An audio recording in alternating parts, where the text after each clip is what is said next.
Hey, everybody. Welcome to the show. My name is Mr. Viteri. Always excited to be here. Let's get it. So, we're going to cover that last section of Unit 4, 4.6, and 4.9. And of course, I'll go off on tangents like I always do. So, let's talk about different things.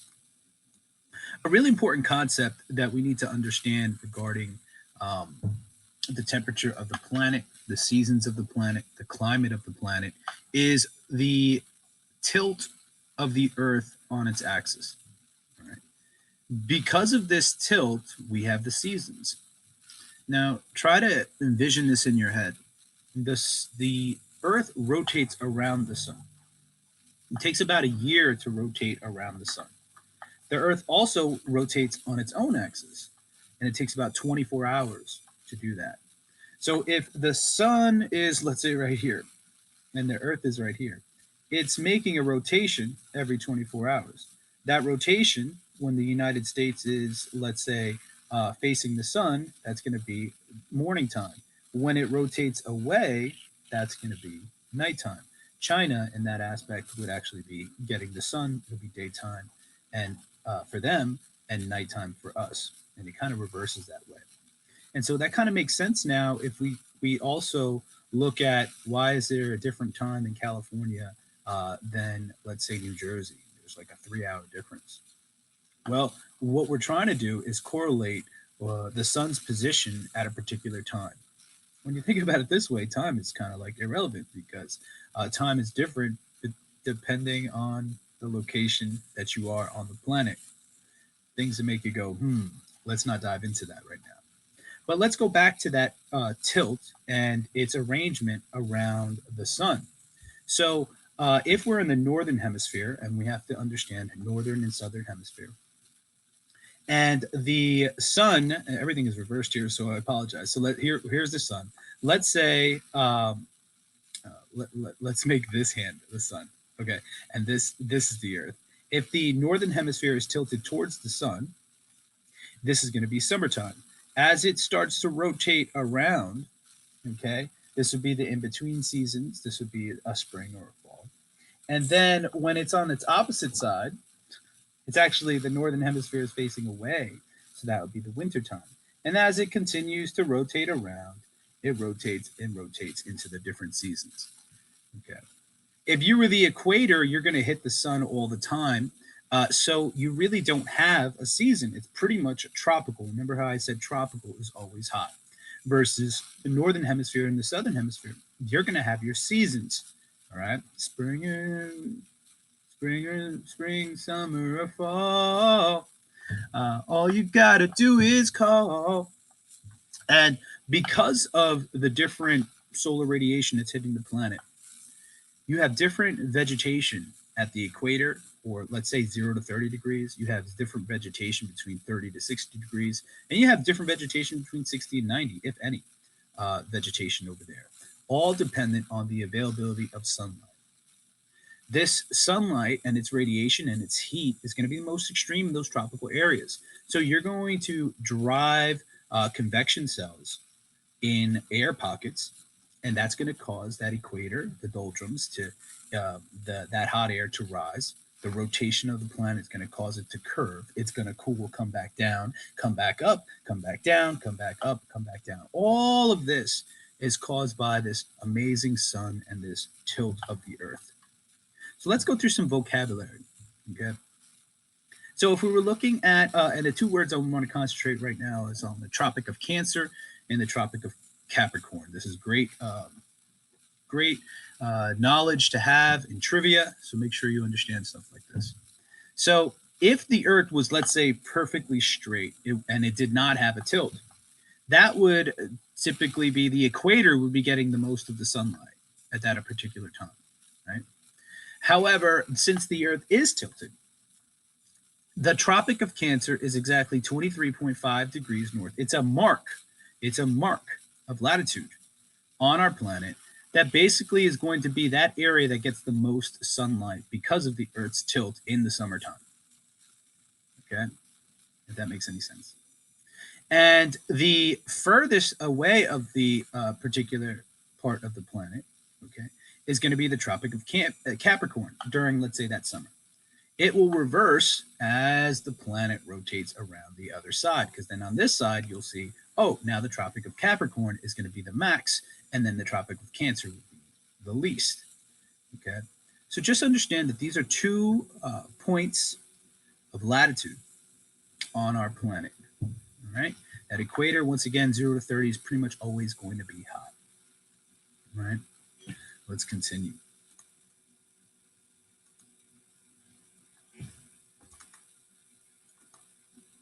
I'll figure this rotation out one day.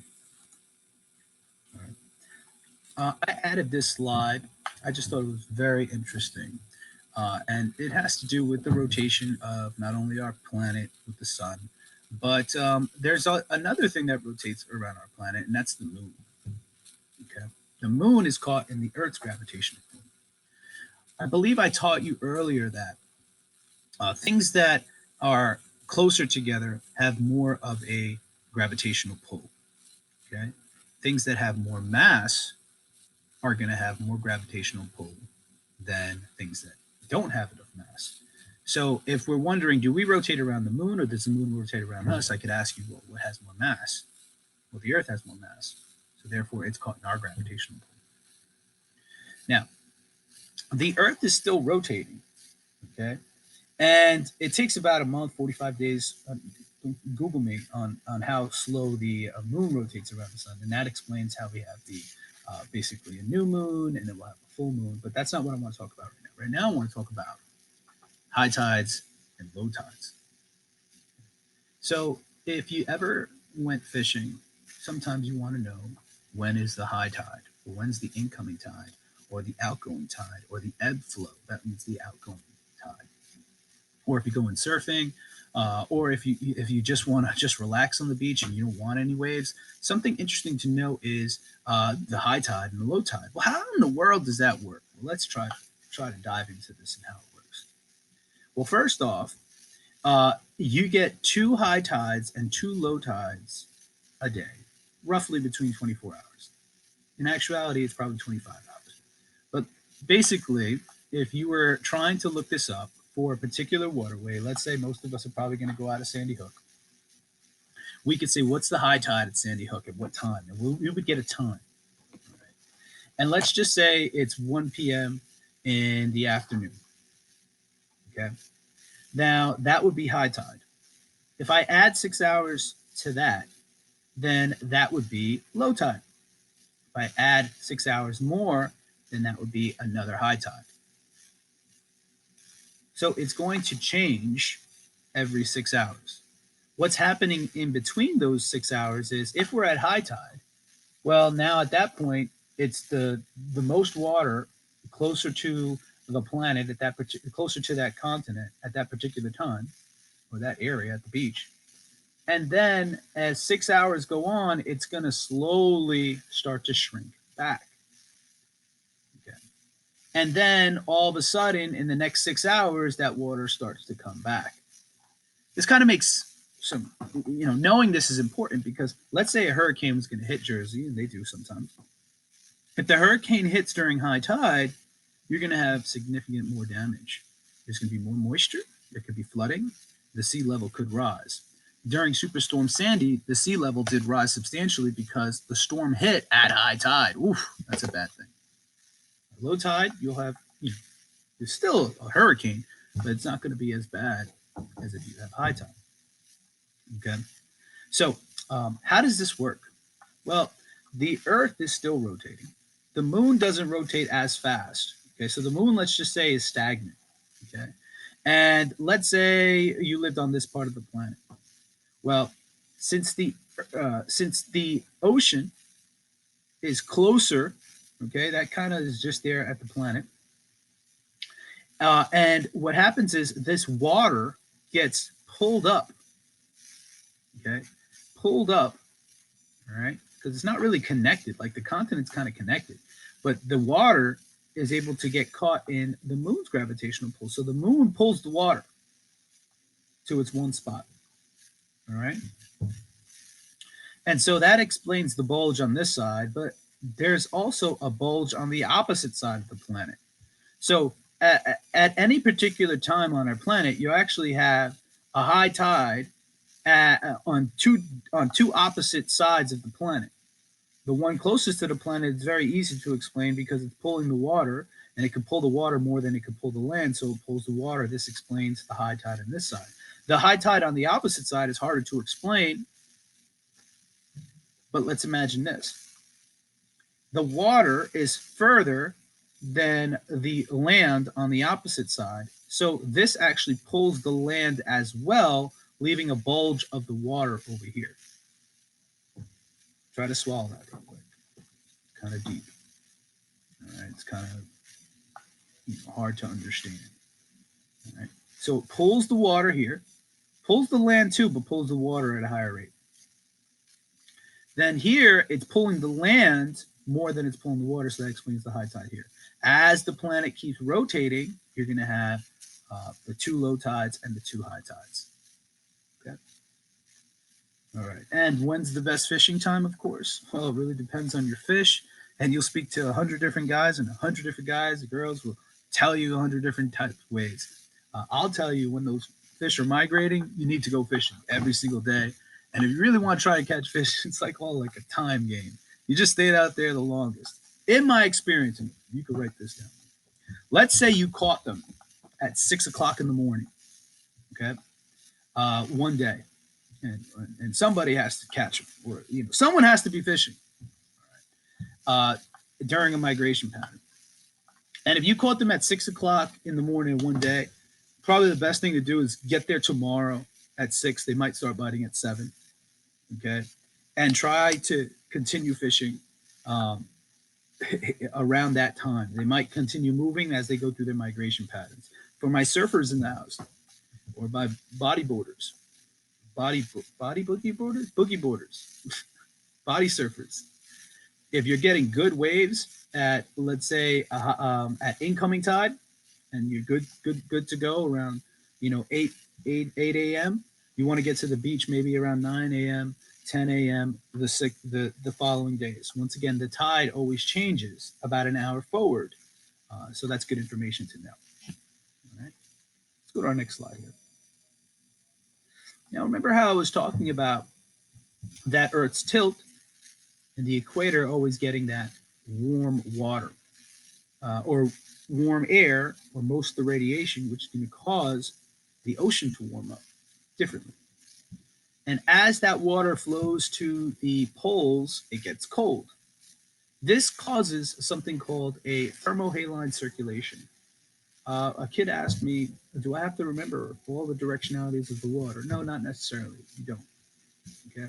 But just understand how to read this. You're going to have hot water that rises and cold water that sinks. An interesting experiment you could do in your own bathtub is pretty cool. Put cold water in your bathtub. I don't know if you've ever done this. Then put hot water. You'll actually see a difference between temperature. That hot water will sit on top of that cold water, unless you agitate it and cause an upwelling where it's going to mix. All right. If you ever were in the beach, or if you were ever in the beach in the water, sometimes if you're feeling brave, you would try to go. You would go in a deeper section and try to go as far down as possible. Sometimes when you go down, you'll actually hit cold water. I don't know if you ever did that, but that cold water will sit on the bottom.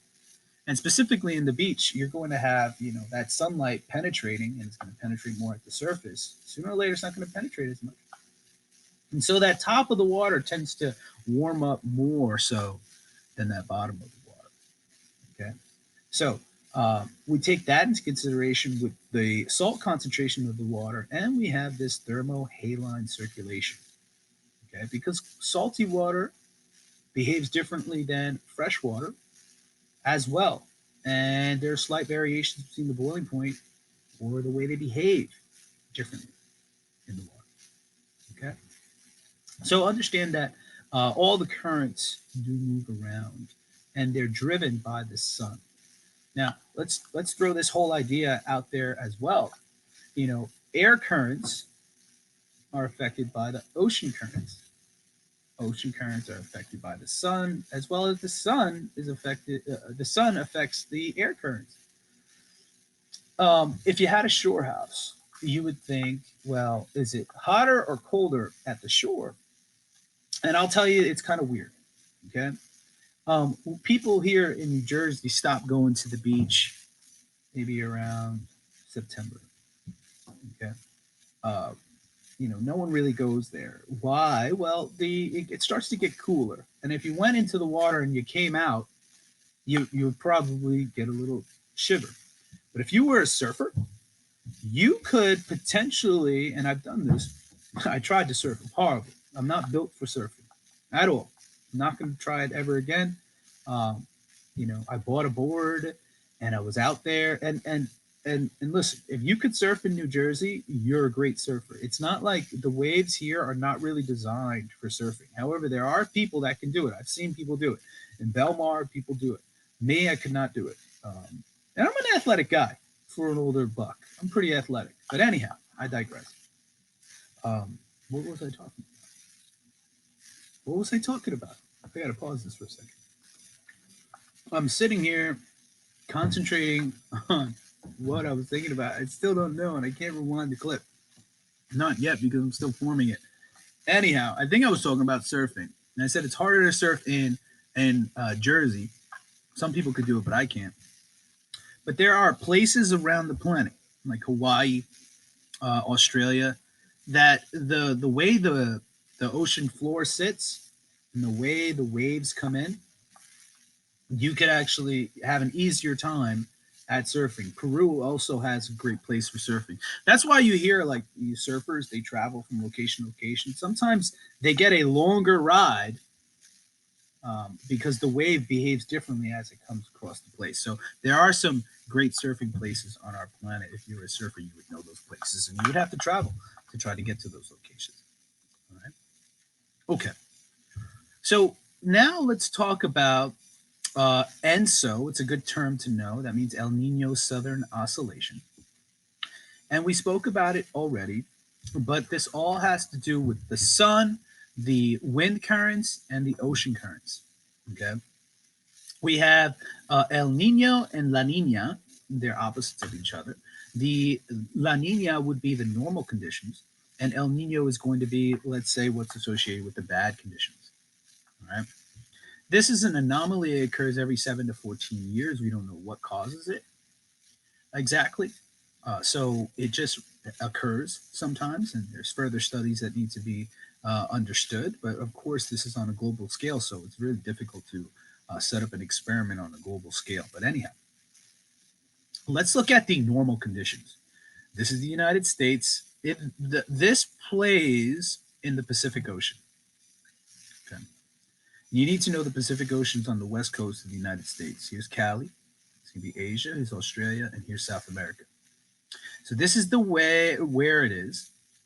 Specifically, now we're talking about Asia, Australia, and South America, Peru, and parts of the United States. During a normal year, the cold water, which brings beautiful nutrients up, like it's called an upwelling, to Peru. Fishing is great, and the winds blow this hot air, which hot air is going to carry moisture to Asia and Australia. And this hot air is going to bring immense storms to this region. So rice is going to grow like crazy. Australia won't have those fires that it's typically dealing with. And the United States doesn't get excess moisture around its particular area. So fishing is good in Peru, and the storms are in Asia and Australia, or the extra water. Now, during El Nino, what's going to happen is the cold upwelling doesn't occur, so fishing stinks. The hot air that carries a lot of moisture, instead of moving over westward to Asia and Australia, doesn't. And instead, that hot air is going to stay around South America and the United States. That hot air brings extra moisture. And so you're going to have immense storms in South America and the United States. I think Hurricane Katrina, parts of why it was so extreme is because it hit during high tide, and it was also occurring during an El Nino event. And so it was a pretty extreme event. All right. So this is El Nino and La Nina. El Nino is also sometimes expressed as ENSO, which is El Nino Southern Oscillation. Another view. We've seen this one already. Okay. Normal conditions, the wind blows, so we have very strong winds. They're going to blow this warm moisture, and the rain goes this way. All right. During El Nino, all right, this wind isn't as strong, and therefore the waves or the water basically stays in this area here. Yeah. Here is an example of a beautiful upwelling. That's a vocabulary word that we need to understand. The deeper, colder, nutrient-rich water brings the nutrients up. Those nutrients are then going to feed fish, so feeding is great. This would be Peru. That cold water is going to come up here and push this warm surface water as well as those winds over to Asia and Australia. Another thing we want to add to our repertoire of understanding of air and how it behaves is that we're going to have to deal with high and low pressure systems. Okay, hot air rises, cold air sinks. So low pressure systems would, and notice that low pressure is a red letter versus high is going to be a blue letter. Well, low pressure is going to be not very heavy. That's going to be typically hot air, and it's going to be in the sky. High pressure is cold, and so that's going to be pressing down. And if you remember my lecture on wind, when high pressure hits low pressure, you create wind. And the rotation of the Earth, also known as the Coriolis effect, and we've been hitting very hard wind. We've been having very high wind here in Jersey. You can even hear it. That's typically going to be, and it was really cold, right? So we had that warm front. It was very warm. And now a cold front is going to come. A lot of wind, okay? They're fighting each other, and they're pushing each other over. Typically, the high pressure systems are going to go underneath these low pressure systems, all driven by the force of the sun, all driven by the temperature of the air, all driven by the temperature of the water. They're all interrelated. And that's why I hate describing weather. Ask me why I'm mad, I'm going to tell you why I'm mad. They tell you it's like a 12% chance of rain. Why can't you just tell me if it's going to rain or not? Now, I understand its complexity, but telling me 12% doesn't really prepare me. I'm not going to get 12% of an umbrella, okay? It's either bring the umbrella or don't. And it's like you're shooting the odds. Even if you said 1%, I still have to bring the umbrella. So might as well just say bring the umbrella. Why are you telling me the percentages? That's why I'm mad. Right? I hope you don't get mad like I get mad. Right? So once again, high pressure, cold, low pressure, warm. Right? Now, typically, we're going to move from high pressure to low pressure. They're going to push those things over, and they're going to carry.